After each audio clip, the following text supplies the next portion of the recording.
What's up, everyone? Happy Saturday.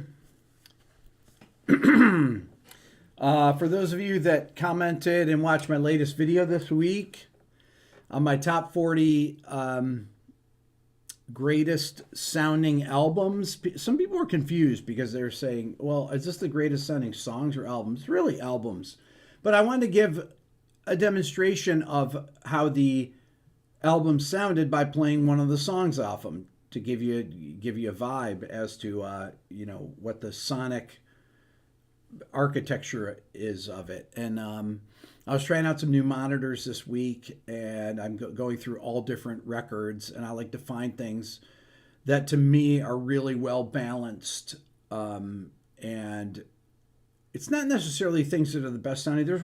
I know they say that there are some great records that are not well recorded, and they have with production value. Records that sound great that I don't think are great records necessarily, but I would test my stereo system with it. Although these are all, I think, great records, all the things that I played in there.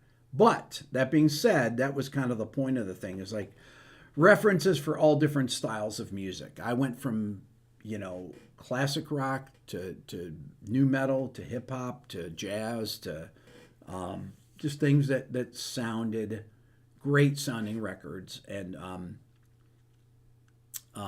so that's the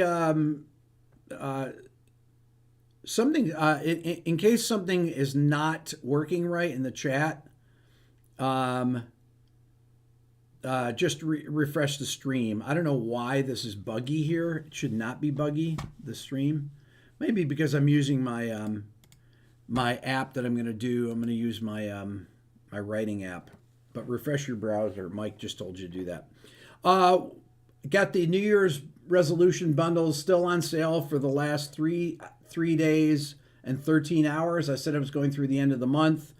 That's my 4 educational products: my Beato Book Interactive, my Beato Ear Training, my Quick Lessons Pro, and my Beginner course. $330 off. It's for $119. You can get all 4 of my educational things. My Beato Book's a 500-page PDF. That's actually an interactive course with video lectures, video examples, audio examples for everything in there. So you don't have to be able to read, really, to be able to hear what the examples sound like. So you can far easier to learn than it used to be with it.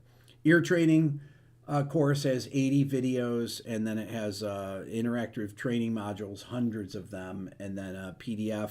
Beginner Guitars is a video beginner guitar course, and my Quick Lessons Pro is more of like an intermediate guitar course, interactive with 5 hours of content. All that, $330 off. I mean, it's basically to make yourself a better musician and to do the things that we're going to do in today's video. We're going to talk about what I think is a perfect melody, a song with a perfect melody. I keep coming back to a lot of these old classic songs because they have modulations in them. They've got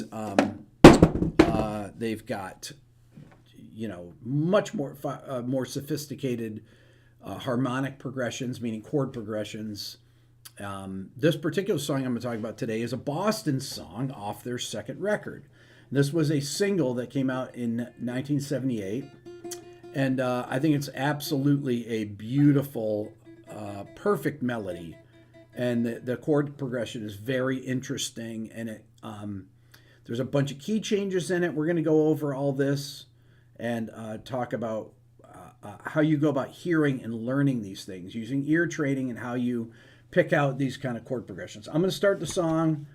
It's called A Man I'll Never Be. It's a ballad. Check it out. If I said what's on my mind, so it's in the key of C. You turn and walk away, disappearing. It's nice. It's got a lot of really good voice leading. It's so hard to be unkind, so easy just to say that everything is just the way it seems.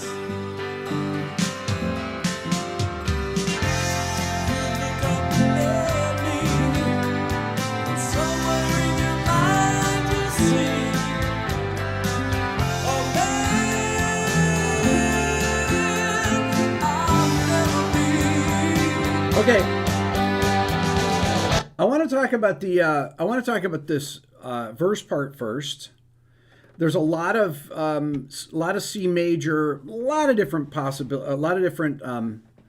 variations on what to do in C major. Okay, so it starts out C, right? So it's a da, na, na, na, na. Then G over B. That means G in first inversion with the B in the bass. Then it goes to A minor. Then that's C over G. So what's great about this song, that means C with a G bass. When it says C over G, that means C over a G bass note. And then it goes up to D over F sharp. So all these beautiful chord inversions that give the melody and the chord progression great movement. This is a secondary dominant chord because obviously the chord D, well, we don't know that. If you got my music theory book, my Beato book, you would know that this is a secondary dominant here. It does a little walking thing, and then it goes back to G to the 5 chord. Let me go back to that part here.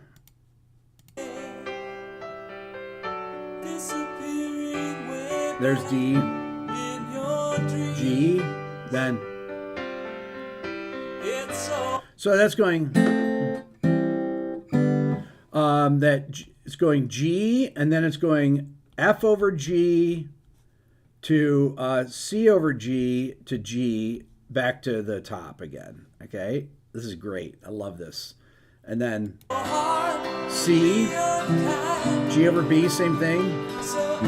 A minor, C over G. Then D over F, walk down, D, G, 2, 3, 4. Then there's a pre-chorus. So it goes to F. Then it goes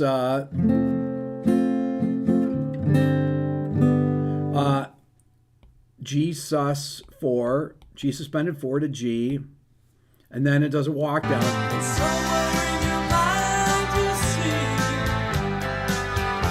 Okay, so that's the intro chord progression, just double time, right? Dun, dun, dun, dun. So C, whoops. You get C over G. Whoops. I hate this. C, G over B, A minor, C over G. See, all these different inversions. A minus and minor are the same thing. I used A with a small m for minor. I used minus later on. They're interchangeable. And then there's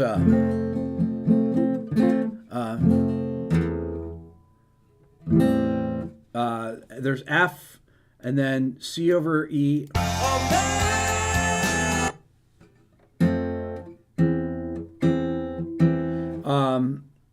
And 3, and then on the 4th beat, C over E to D minor 7, D minus 7. I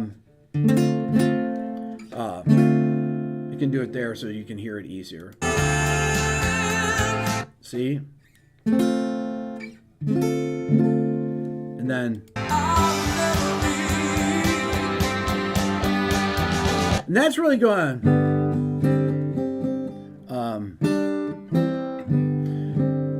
Basically going between G and G suspended 4, but 2 bars of G, and I'll just put sus 4 because there's a lot of stuff going on in the guitar overdubs that give this beautiful movement in the chord progression there to lead into the chorus.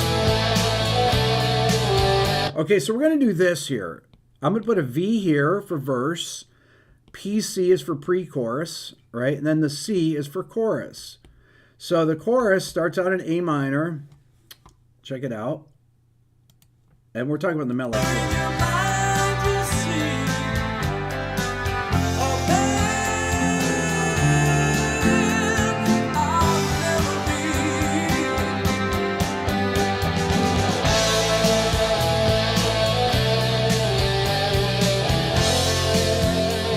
love this.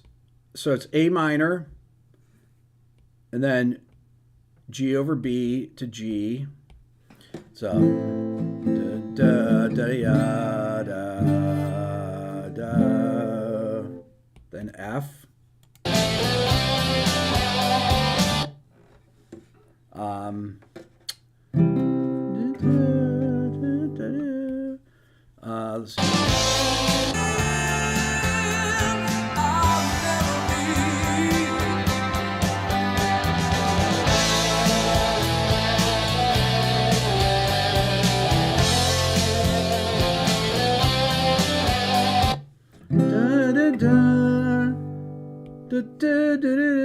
Let's see. Let's see.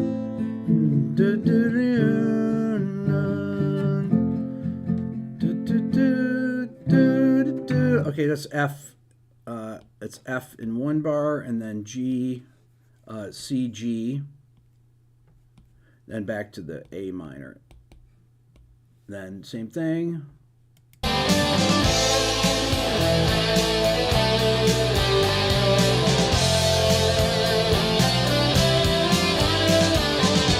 I love this. Okay, so this melody, only I can find a way. So it's like a, so it starts out on the A minor chord, so it goes from the root, or the fifth. So fifth, root, on the A minor. Da da da da da da da da da da. That is so strong when Brad Delp, Tom Schultz wrote the song, right? When Brad goes up to that A over the G over B chord, that's the ninth. That's that mu chord that we've talked about, the Steely Dan, that da da da da da da.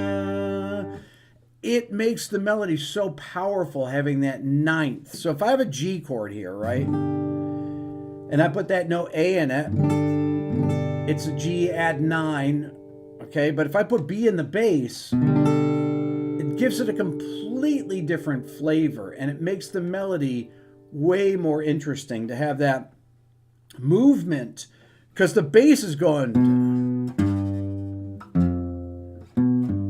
It has such beautiful movement, and the melody just really, to me, blossoms right there. Let's do like here.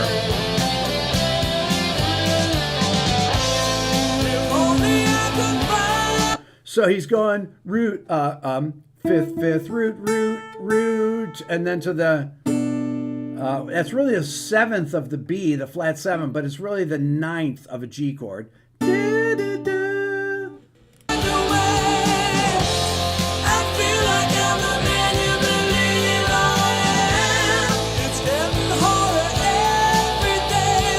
Those bass inversions make the song incredible.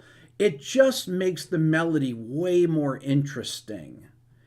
And this is what's really incredible is that all the little nuances with the suspensions, all that stuff. This is what makes melodies even better than they are, is the embellishments in the harmonic progression. You know, somebody wrote a comment last week. I don't know who it was, but I'm going to read it for you. I screenshot it. I rarely screenshot comments. And this, honestly, this was, I'm going to use this in the future. Somebody says, chords are the ocean a melody sets sail upon. And I thought, wow. Chords are the ocean a melody sets sail upon. The person that used upon, they're probably British, because set sail upon. I mean, that is just so beautifully poetic and so true. When you have a rich chord progression, the melody has so many places to go. It can go, oh my gosh. And then when you start adding in all these, you know, da, da, da, da, da, da, da,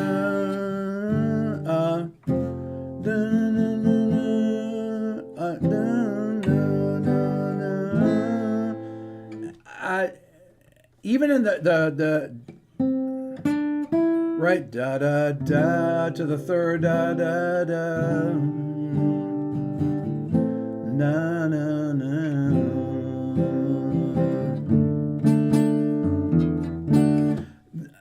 Going to that D over F sharp chord there just lifts the whole song and makes the melody even more interesting in the verse. We'll come back to that again. C over E, D minor 7. There's so many inversions in the bass part that Tom Schultz is playing.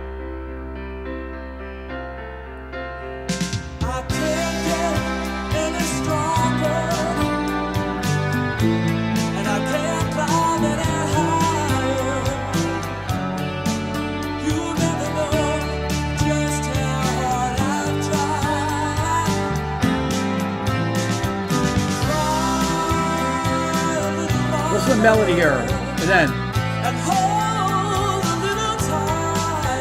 oh man, so good.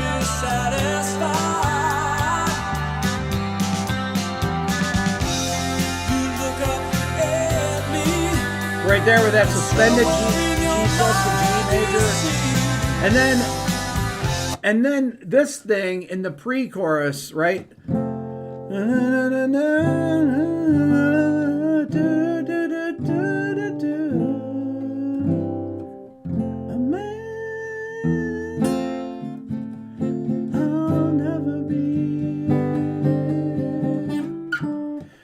So powerful, all the suspensions, right? And being able to hear those things.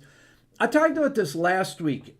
To develop your ear to where you can not just pick out the bass notes, right? So you could say, okay, I can hear this.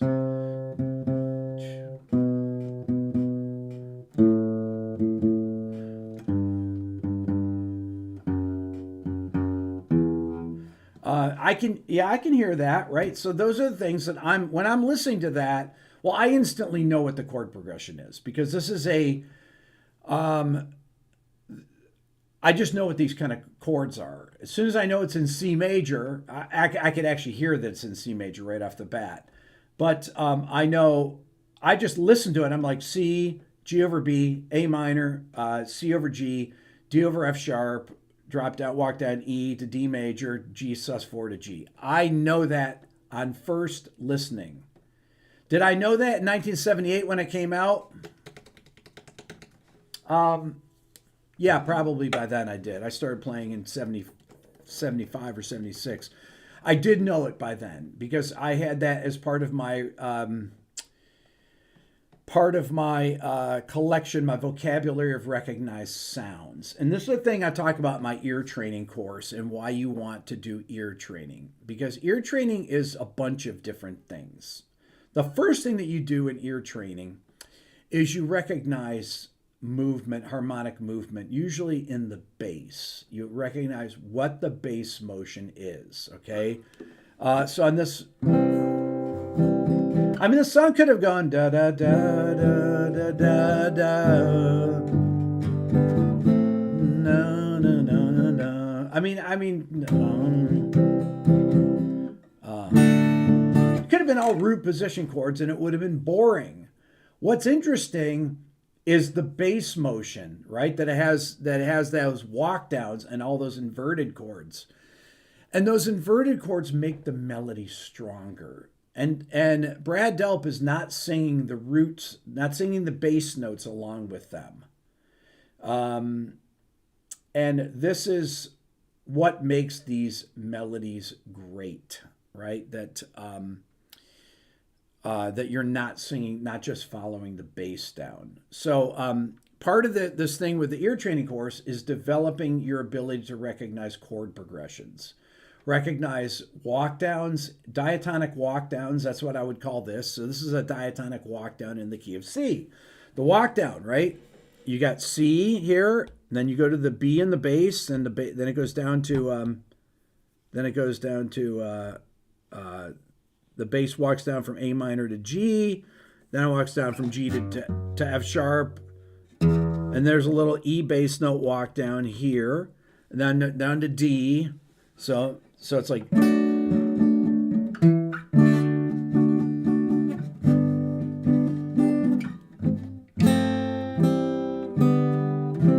And right there, instead of just staying on a G chord, he's got F over G, C over G to G.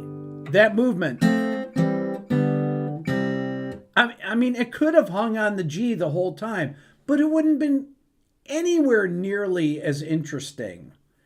So this is why I am selling my Beato Book Music Theory course, my ear training course, my beginner guitar course, and my Quick Lessons Pro all together, because the music theory and ear training are the same thing, okay? The theory part of it and the ear training are interlocked, because the theory, you have to know when you hear something what it's called, if that makes sense. So I can say, okay, the song starts on a 1 major chord, then it goes to a 5 first inversion chord, 5, so it'd be G over B. Then it goes to the 6 chord, A minor. Then it goes to the 1 chord with the 5th in the bass. Then it goes to a D 5 of 5, which is D over F sharp, in first inversion. Okay, so this is where the music theory. Let me turn this thing off for a second. This is where the music theory and the ear training go together like this, because you have to know what things are called in order to understand the theory of it. Right? So if you don't know, you won't be able to call this something unless you know the theory behind it. Also, knowing the theory behind it, so you get the ear training part that tells you what the chord progression is, and the music theory part will tell you what the bass motion is and how it works together. So in case you wanted to change it to a different key. Let's say the song was in the key of F.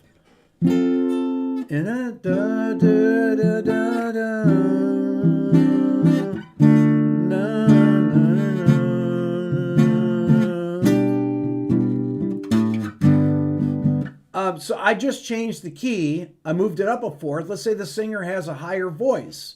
Well, how did I change it from the key of C to the key of F? Well, I'm using music theory here. Okay, so I've recognized the chord progression by using ear training. I know what the bass motion is, and I know what the chords are, what types of chords.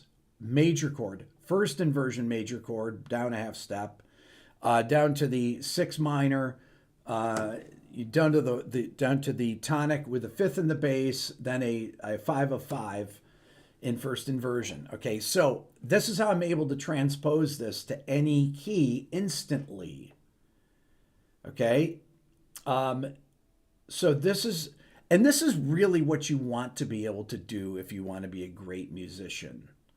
You should be able to figure out these things, not only what the chord progressions are, but all the subtleties of this. Now, there's a bunch of really interesting things that come up later in the song in the solo. There's a lot of key changes that happen. Let's continue on with this. Oh, by the way, my Beato bundle is on sale only for the next 3 days and 12 hours or so through the 31st. Then I'm not going to have it on sale anymore.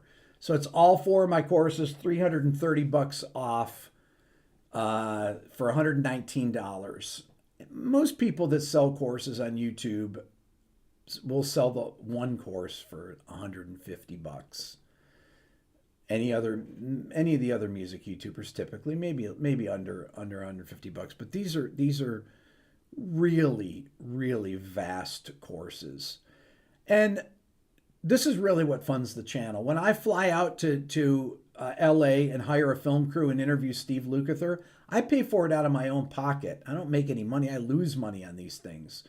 But it's important for you guys to hear this stuff, to hear from the people that had firsthand knowledge. Somebody that plays in Toto, that played on Thriller, that played on a million famous songs. Steve Lukather is on so many famous songs.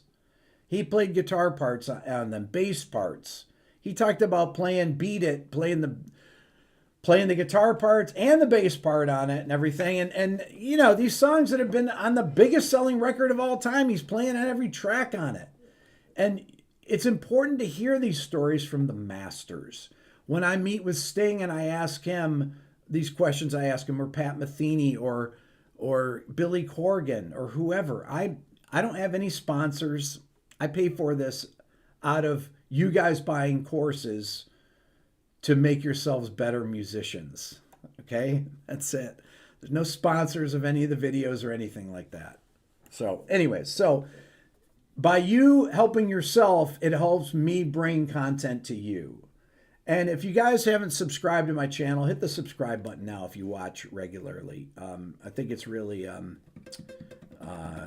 that's an important thing too. Let's continue on here with A Man I'll Never Be from Boston. I want to continue on with this because I want to talk about the modulations that happen.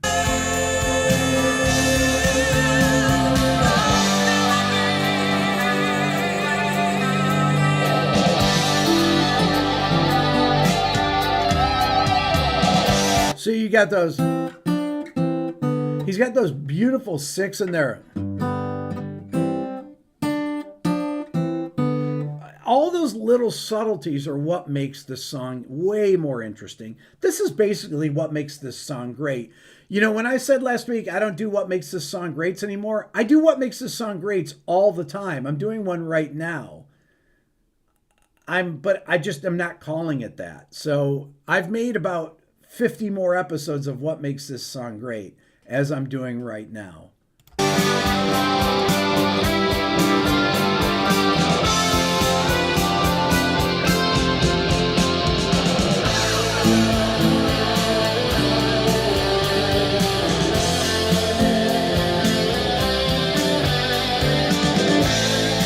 Say, just absolutely beautiful guitar melody. Really, the beginning of the chorus is the guitar melody. The chorus starts with a guitar melody. This is what makes Boston so interesting. They were the first band that really did this. This was their signature sound. Playing the melody on the guitar, and then you come in with the second half of the chorus with singing. Journey did this as well. Send Her My Love, songs like that I've broken down on my channel before. Once again, I did a version of that on a live stream, and I didn't call it what makes this song great, but that's basically what it is. And playing where they have the melodies, it states where it states the melody or a melody on the guitar, and then there's another melody that happens in the voice.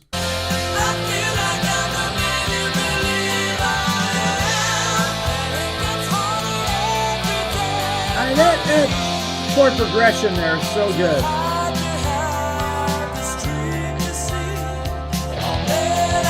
Wow. Solo.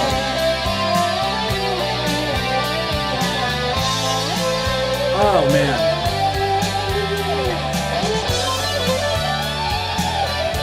I wish I had my electric out. Still the same. Gonna change keys here in a second.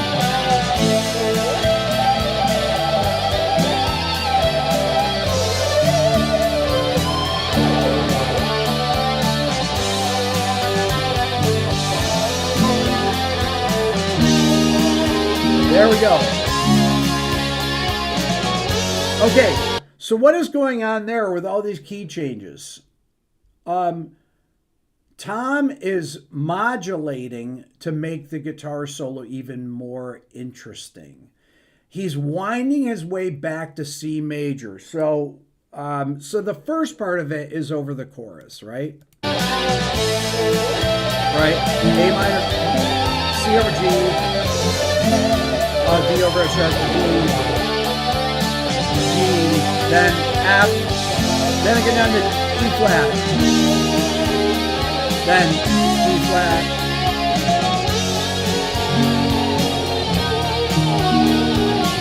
Beautiful. So it's D flat, then G flat, walk down to E flat minor 7.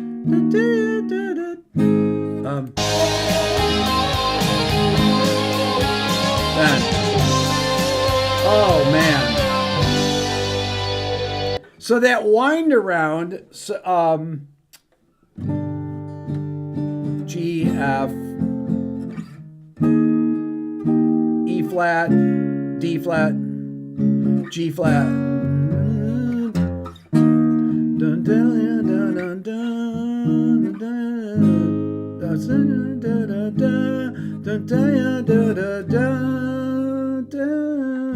I love this.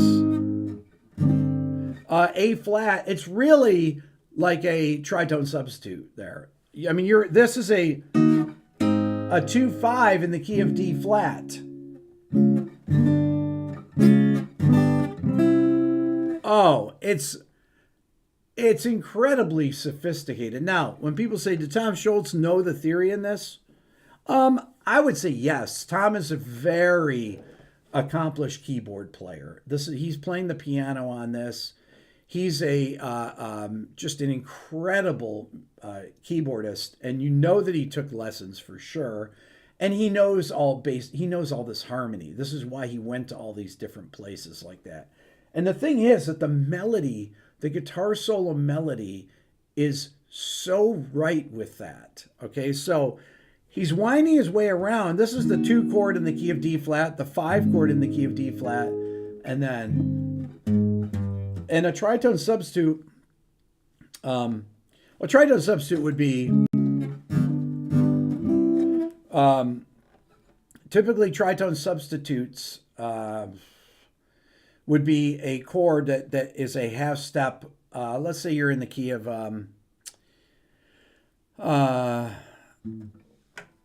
I don't want to make this too complicated here.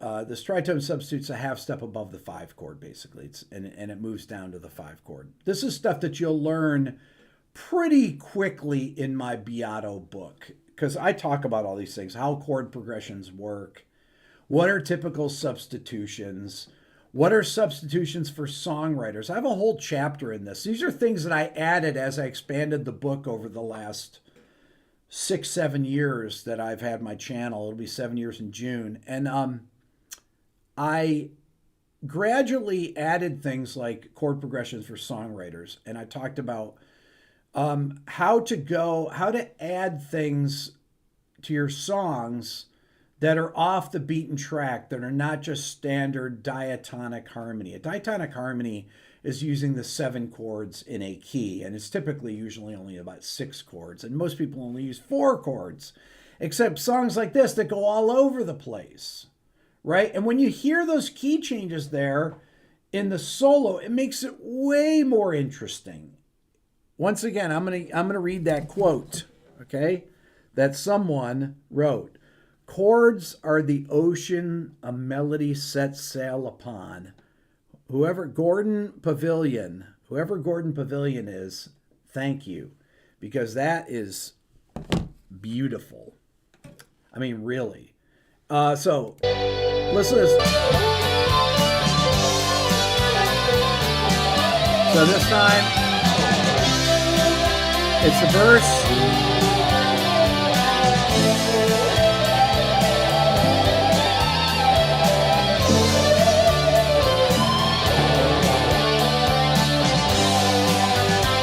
Then he decides to change it up to make it interesting.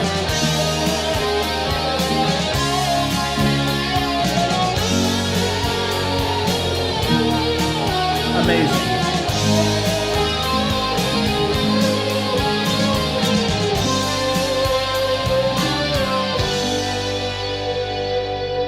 And then,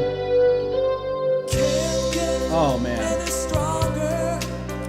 Man, what a journey that you've gone on, right? That's the thing, is that you've gone through this incredible musical journey here, and then you're back to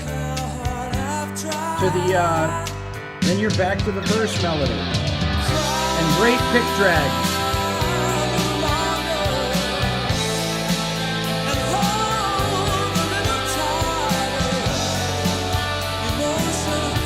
Now, who are groups that use these same things? Queen. Well, basically, all the great bands of the 70s used all these, used these types of devices. Peter Frampton and Earth, Wind, and Fire, and just every group in the 70s used all these devices. Stevie Wonder. They used these things all the time. They had beautiful oceans of chord progressions to write melodies, and the melodies just come alive when they change keys, when you use inversions, when you go to unexpected notes, when you use things like the mu chord that Steely Dan used, and all those different Steely Dan, all those really fascinating Steely Dan chord progressions, like I talked about in my video on the song Josie, that has that incredible intro. And that's the stuff, or, Black Hole Sun or whatever. There's so many songs that people spend so much time cultivating these beautiful lines, these beautiful oceans to create these incredible melodies on. And I'll say it once again, I'd love to interview Tom Schultz from Boston. He doesn't do interviews. I've had people write to me from here, many people that have suggested people that I reach out to, and everyone I've reached out to, and Tom he doesn't do it. Tom, if you're watching, please let me interview you. It would be an honor.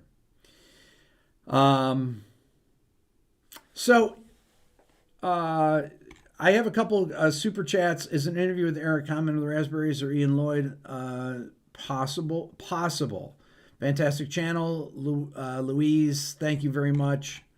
I think I missed a couple other super chats. I'm not sure why the top chats don't stay in the chat. It's really frustrating. And Billy is not here today. What is this? 57 beats. Thank you for everything you do, Rick. I really appreciate that. I appreciate all the super chats. I saw a couple come by. I'm sorry that I can't zip over to do these, but I find that it interrupts the flow of what I want to teach in the, especially when it's a teaching video here. If I was doing a whiteboard presentation on this, I would be doing analysis with the Roman numerals as well, which is things in my Beato book that I teach you how to do, because this is very important. This is a way that you talk about music, and this is what you use for ear training, This is how you dictate these things. Sammy, Rick, I'd love a back rack analysis. I will do one, Sammy. I absolutely will do one. I just wanted to say this about the Lukather, about Luke, the interview with him. I didn't tell him that I was going to do a loop over the Lionel Richie song, Running with the Night. I put together a loop of it from an instrumental version that's on Spotify of Lionel Richie's thing. Now, the last time he soloed over that was in 1983, and it was one pass, and he was doing it to check his guitar sound, and they just kept it. So I said, hey, Luke, I'm going to play a backing track for you to solo over. He didn't have to know what key it was in. He just started playing and didn't play any bad notes. Why? Because he's Steve Lukather. And that's the thing. That is the high point of this ear training, is to get your ear developed to where not only can you navigate through a chord progression on first listening, but he followed the changes perfectly. And I didn't say this, remember this, Luke? This is in E minor, he didn't need that. As soon as I turned on the playback, I had the guys in the control room, as soon as I was like, here, I have a backing track for you to solo over. And I say, hey, play it in the control room. And they played it. And he immediately, what was cool about it is his guitar was perfectly balanced with it. So it was coming out of one monitor speaker next to it. And he had his amps in an ISO booth. So he starts playing, and I'm sitting there watching him do it, and it's just amazing because he doesn't play any bad notes. And why is that? Because he learned this stuff when he was a kid. He developed his ear to where he knows where the things are going upon one listening, and then he developed his technical skills to where he never played wrong notes. And that's all about control. Anyway, so that's it for today. I've got 3 more days with my sale, $330 off my Beato book, my Beato Ear Training, my Beato Beginner Guitar course, and my Quick Lessons Pro, which is really an intermediate guitar course. All for $119. You can learn to be a better musician and support the channel so I can bring you more interviews. And I've got some great interviews coming up. But these take a lot of time and a lot of resources to do them. So you guys are the best. I really appreciate it. Thanks for all the super chats. Purple Rocker 31, thank you. And then King Axel, thank you so much. All right, you guys are the best. Have a great rest of your weekend. We'll see you. Take care.